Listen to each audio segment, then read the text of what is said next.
Look at the Yoshi! Look at the wall! Oh my god, I want to hug this game! Hello everyone, and welcome to Yoshi's Woolly World on the Nintendo Wii U, ladies and gentlemen. And I assure you, I am a man, although that's squeeing. Come on, if you pick this game up in the store and you get that little wool Yoshi, and how can you not squee at this game? It is just absolutely amazing. I love the art style of this game.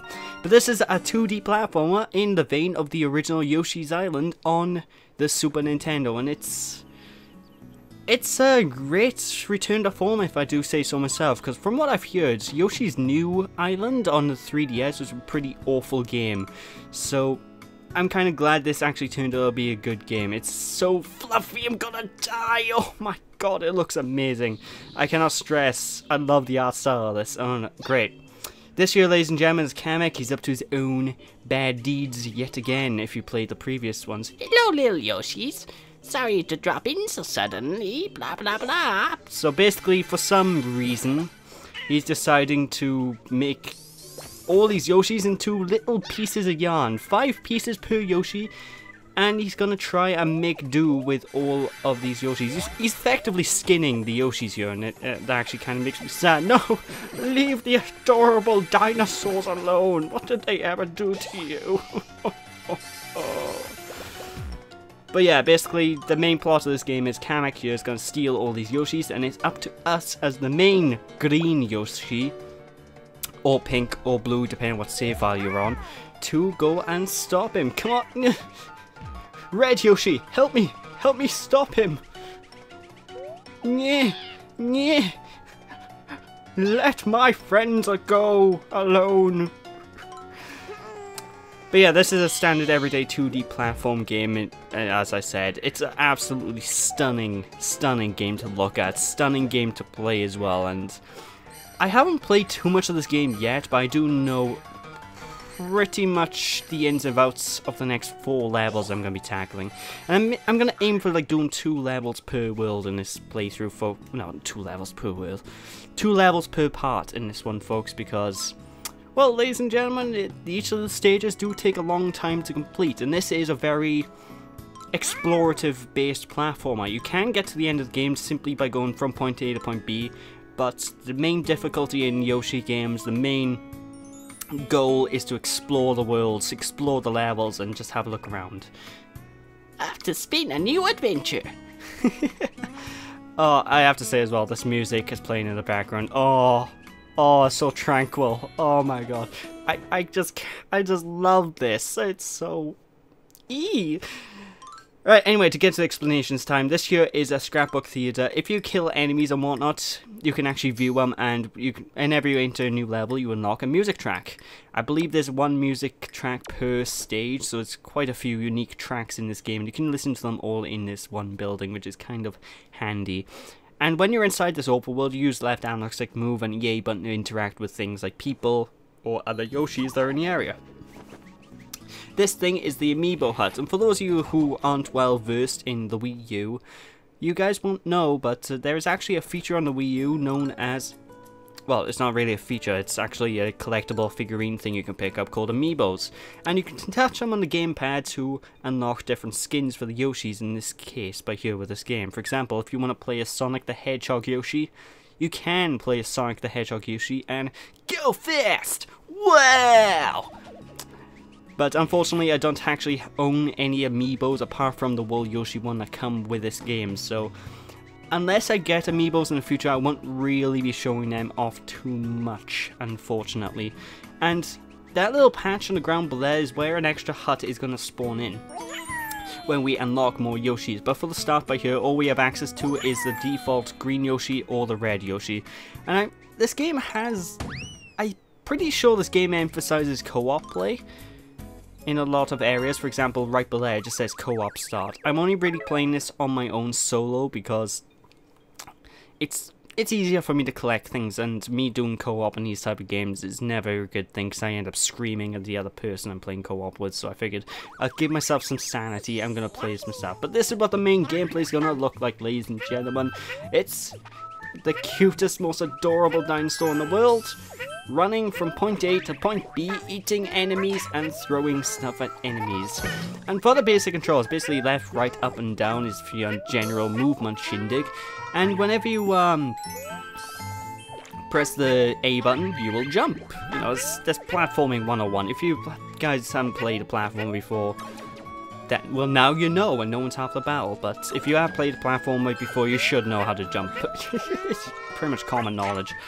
The B button you can use in order to eat up and gobble up all of your enemies and nibble them on the buttocks, if you so please. Doing so will allow you to push the down button and swallow them up, gobble them all up, and they will become these yarn balls, which you can throw at other enemies or throw at objects and whatnot in the environment for you to pick up. And the main shindig is collecting these things here. These are yarn wool things. I'm the king of descriptions. Now, those yarn things, there are 5 in every single level, and every time you pick up 5, you do unlock a special thing, which I'm not going to talk about until, well, we beat this level. So, stay on the edge of your seat, folks. I'm pretty sure you're itching to find out what that is. But yeah, this is really a very tranquil, very calm platform, and I just love it. It's like games that, as much as I love my action games, it's always nice to go to a game like this where it's all calm and tranquil. You know, you just have a good time playing through, what can I say? From time to time you come across these sort of outlined platforms which you can actually throw your yarn balls at in order to create yarn platforms which you can simply jump on. And I don't know, there's a lot. The ideas that went into this game is actually pretty amazing. The whole idea of, like, the aesthetics of everything being yarny and woolen. Yarny, is that a word? Well, everything looking woolen and just made out of cotton stuff, you think would be just there just for a sake to make it look cute. But no, it actually has a giant involvement in the gameplay. This entire game is based around unraveling things, throwing things to make new objects, and I love it. I absolutely love it. Now that flower thing I just went past, that is a checkpoint. Whenever you die, you go back to a checkpoint. And there's one thing I do praise Yoshi Woolly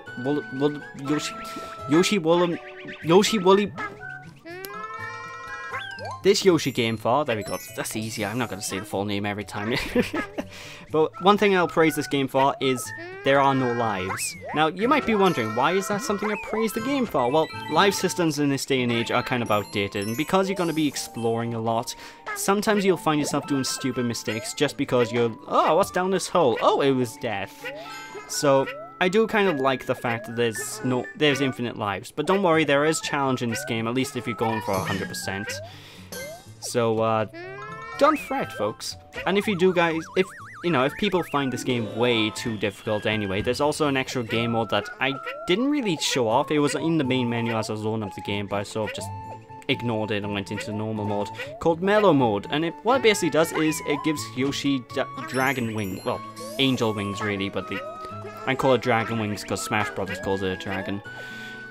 But, basically, you'll get wings, so you can fly infinitely, and it's really a calm, chilled out way to play this game.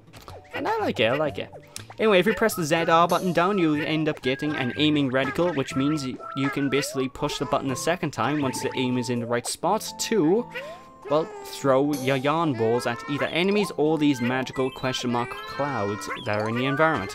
Every time you hit a question mark cloud, something happens. Some sort of context-sensitive sort of shindig will happen. Sometimes things will spawn. Sometimes you get a stamp, which I think the stamps are the least important collectible in this game. I'll talk more about them later on. Or you may even get things more necessary, like the wool that you're meant to pick up, you know, folks. So, yeah, just get throwing the yarn about, collecting, jumping around like a maniac, and you will find me jumping around like a maniac throughout the course of this game, just because if you need to jump in very specific places to get some of these question mark clouds to pop up, so yeah, it is that. Anyway, if you time it right at the end of a stage and you have all of the happy flowers within a stage, you will be able to access a bonus game. This bonus game will allow you to gain extra beads, which is our main collectible MacGuffin. You know, like Mario has coins, Sonic has rings. Yoshi's Woolly World has beads. I mean, it's going with the whole wool aesthetic again, which again I love. It's so cute, it's so fluffy. I want to die. I messed the quote up. It's so fluffy, I'm gonna die. And I call myself an internet nerd. But yeah, for this year bonus game, there's different bonus games depending on what level you get. Depending on what level you're in, you get a different bonus game. For this first one, but here you're basically collecting all the fruit. And I think for most of them it involves collecting fruit, but they have their own unique twists as time goes on. So there's that. But basically, the bonus games, you can skip them if you want. There's no real need to get into these things because all they do is they give you extra beads. Now, whenever I access a different bonus game that's slightly different from something we've seen before, I will be showing it off, ladies and gentlemen, so don't you fret about that.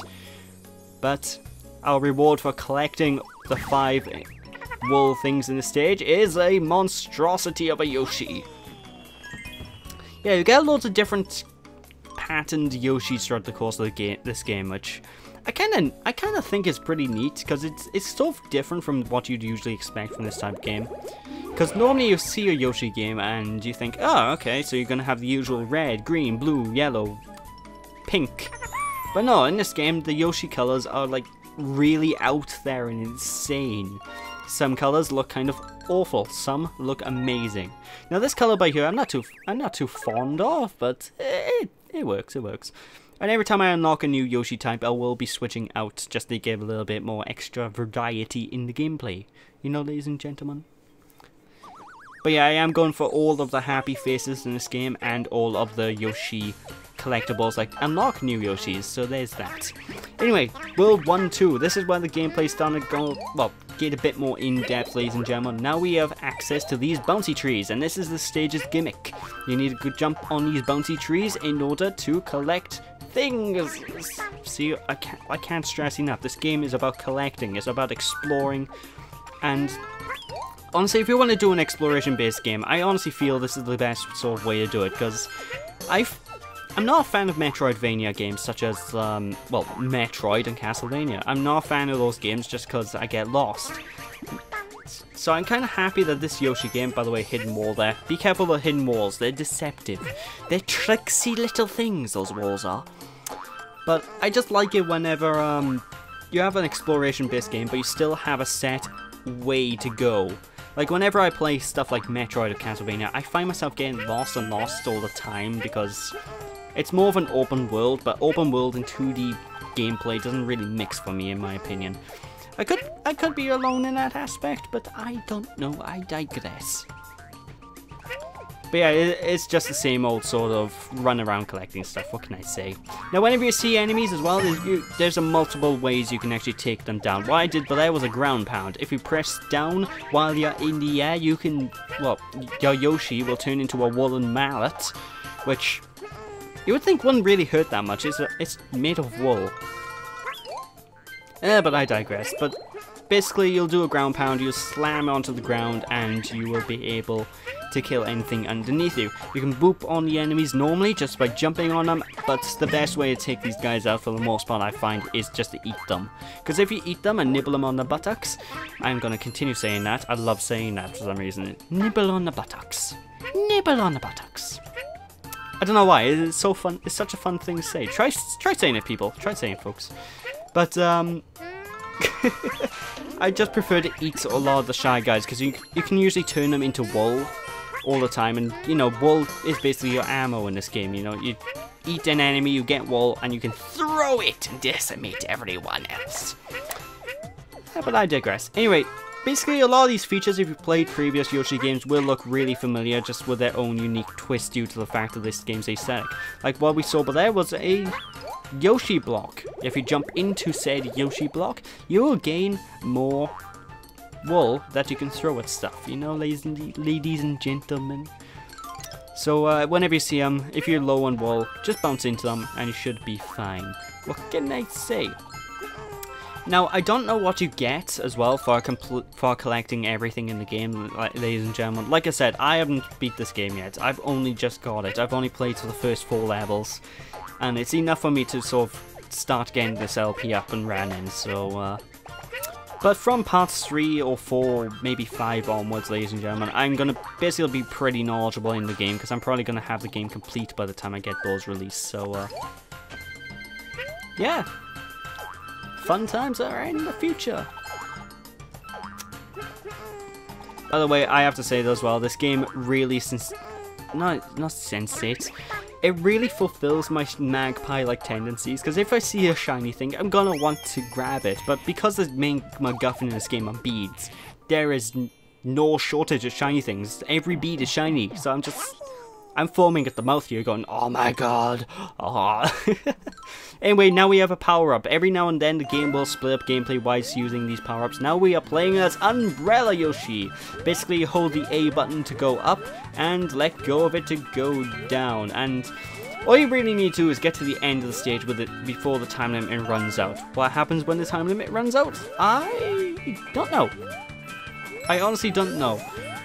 But needless to say, it's very easy to do. It's very easy time limit to accomplish. You got...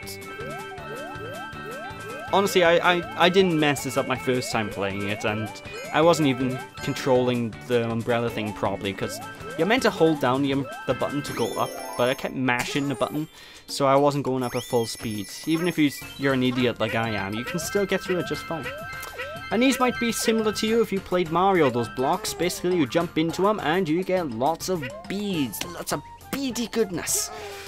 Oh, it's delicious. And oh, I feel sorry for that shy guy. I regret nothing.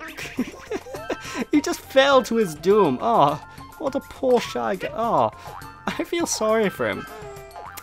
It's so strange as well. This is one of the few games that exist where I feel sorry for the enemies, and I purely think it's because everything is so cutesified. Everything looks adorable, and like it could be a giant fire-breathing dragon, and you'll want to hug it and just go, "Oh, poor baby," whenever it gets hurt, you know. Not that I've seen any fire-breathing dragons yet. I'm just assuming there might be one in the future, because. No particular reason why. I just got a weird feeling. You know, if you're getting a game filled with wool, why not make a dragon enemy? Just have a dragon. It would look so adorable. I'm actually really hoping later levels have a dragon now that I think about it. But yeah, I do love the soundtrack as well, ladies and gentlemen. I have to say, like, if anyone's played Yoshi's New Island on a 3DS, you'll know the soundtrack in that game was absolutely god awful, which is really weird considering the Yoshi soundtracks are usually really good usually, so it's kind of strange. But this is this game's a back to form. Everything is as you know and love from the old Super Nintendo classic game, and if you never played that, from Yoshi's Story as well, which I've never beat actually. I never beat Yoshi's Story. Actually, I don't think I've beat the original Yoshi's Island either, so this might actually be my first Yoshi game to be completed. That's pretty neat. But anyway, with that, ladies and gentlemen, that is the end of World 2, well, World 1-2. Oh, so adorable! I'm gonna try and not squee during the course of this commentary. I'm just not gonna promise anything, ladies and gentlemen. It's just, oh, look at it. Oh. Like, honestly, if you were to show this to me when I was younger, or any of my friends, I can guarantee you, at least one of them will turn around and go, oh. As in, oh my god, it's so cute, oh. But I digress. Anyway, thank you all for watching, people. Hope you all enjoyed. Don't be sheepish, and I'll catch you all next time. So I really hope you enjoyed this part. I'm going to be, obviously, like I said, I'm going to be doing the entire game, so, yeah, I'll catch you all next time. Bye!